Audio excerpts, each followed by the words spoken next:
We all know the Honda NT1100 is a great touring bike. My question is it too sensible? Is it too refined? Is it too plush? Is there anything exciting about it?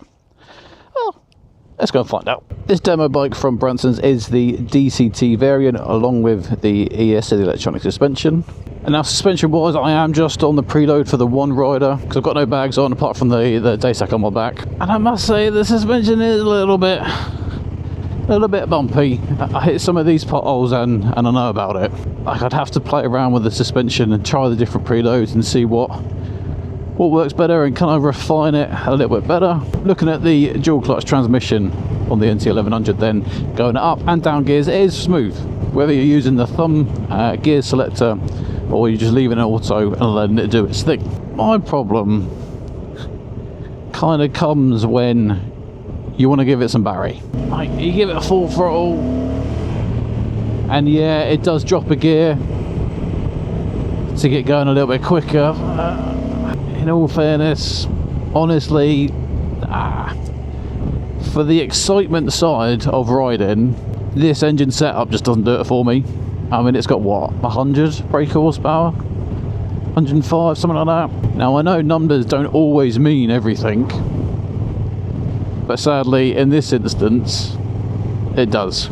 Like, for me personally, I want to jump on a bike, I want to be excited, I want to giggle like a little girl sometimes when I'm having some fun on this. And honestly, for me, the NT1100 just doesn't give me that tickle down below, you know what I mean? As I said at the start, it is a solid tourer. It's a great price point, has the luggage if you want it. It is comfortable to ride. So just work out the suspension and then that'll be better. This back road is quite a good test that it is very bumpy. But personally, I know there's going to be NT1100 owners that tell me I'm completely wrong, but personally there are more exciting tourers out there. You know, a touring bike doesn't need to be a plain Jane. Giving it a fistful.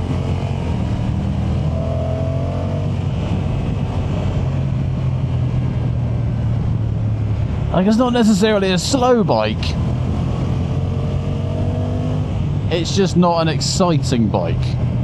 And that's where it's difficult when it comes to choosing whether this is going to be the right bike for you, because it's comfortable, it does handle well, it's a good price point, you can do plenty of miles on it, but is it enough for you? Am I wanting too much from a bike? I don't know. At the end of the day, there's so many different bikes out there.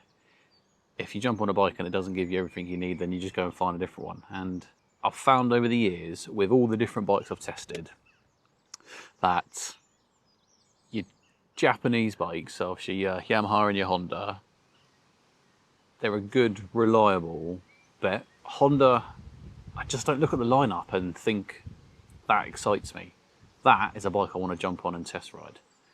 Like, that is something I could see being sat in my garage. At least with the Yamaha, obviously you had like the MT09, the MT10, were able to be exciting. Yeah, when you look at the other manufacturers, like you think of Kawasaki, they've got that ZH2 naked, absolutely ridiculous. Ducati, I mean, most of theirs are ridiculous. Aprilia, even BMW, their nakeds can be extremely good, and they've got some more exciting tourers. I mean, you look at the S1000 XR, obviously that's kind of like that hybrid, that's that sweet spot for me. Same with the KTM GT 1290, 1390. It's that sweet spot where you can take the bags off and you can have a hell of a lot of fun, but you can whack the bags on and you can go and do some touring. Whereas the NT1100, I feel like it sits in that bracket of, it's just a good tourer. Like, I'm not jumping on it, even with bags on or off, to have that Sunday fun.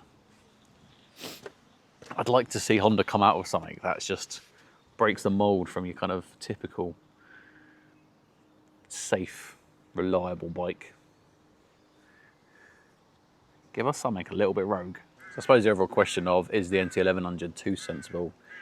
For me personally, yes. Honestly, I've never really enjoyed that engine in it, especially in the DCT. I'm not a fan of these DCTs, ASAs.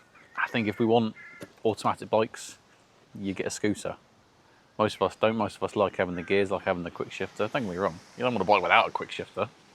and I don't want a bike that's fully auto.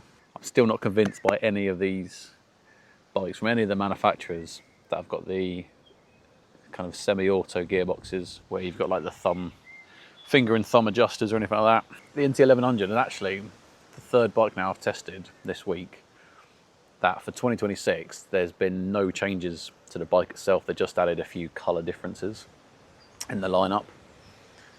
So I was on 2 BMWs yesterday, both of them no change, and then same again for this. Maybe 2027 we're going to see some new exciting bikes. We'll see what MCN has to offer at the end of the year. Well guys, I thought rather than me doing a normal review on the 26 NT1100, because it's exactly the same as last year's, I just thought I'd do this little different format and see how it goes. But yeah, if you liked it, give it a thumbs up. More importantly, subscribe to the channel. And I'm going to try and find some bikes that have actually got some differences for 26 compared to 25. Well, as always, thank you very much for watching. Like, subscribe, and I'll see you on the next one.